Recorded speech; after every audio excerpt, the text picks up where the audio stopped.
Naddala gwa kyatambula naffe gwe wankizo mu nsonga zino y'ensonga lwaki tugamba nti tula tugulunge gunoge tugendagendako mu disitulikiti y'e Palisa naddala ku musajja mukulu amanyiddwa nga Ekelondo Sam.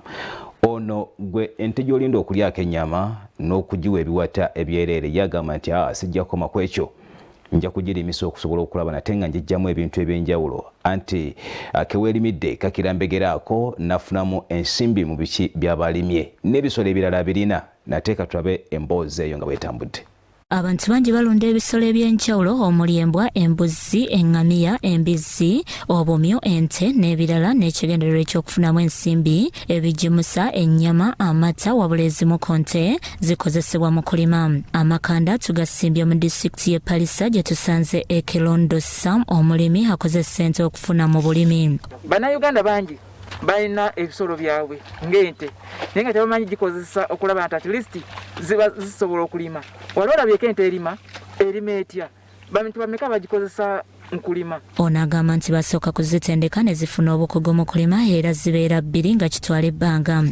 We start with 4 pairs and out of 2 pairs and out of those 2 pairs 1 pair should be trained and should know how to plow.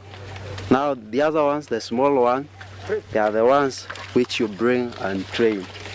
Then those ones who know how to plow, they are the ones you tie in front, and the other ones which you're training, they are the ones you tie behind. Enkumbi ze bakozesa za njawulo era nga bakeera ku makya ne bannyoka obutasukka ssaawa 4 ku makya.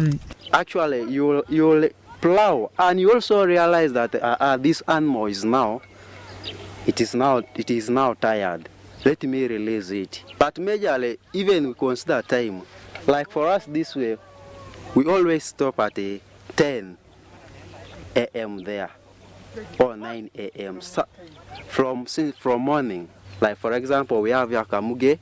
We find them there every Tuesday, assuming if the markets were operating, you would find them there. Ekelondo agamba nti basookera ku ttaka eggonvu oluvannyuma ne bazitwala okulima mu bitundu ebirala n'obukodyo obulala bwe bassaamu. From the soil which is still light, not this one. This one is heavier than the one that we cultivate cassava and so on. But this one is heavier than the other one. So we start training them from the other side. Then when they learn how to dig or to plow, that's when you bring them now to the swamp.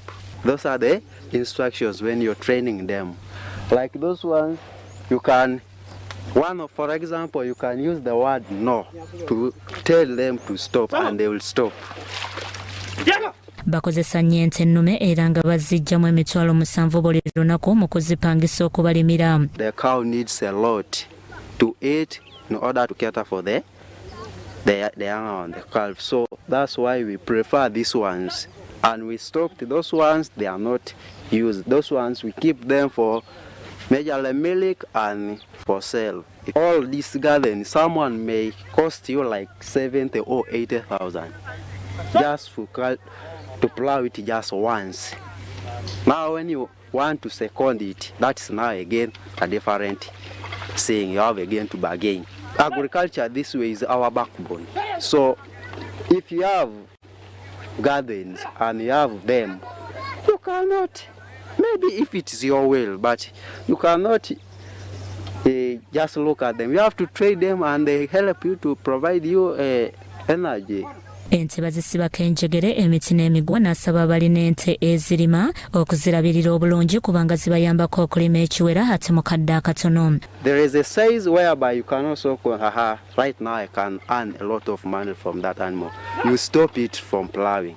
You give it time maybe for like 5 months. You graze it well, and when it is now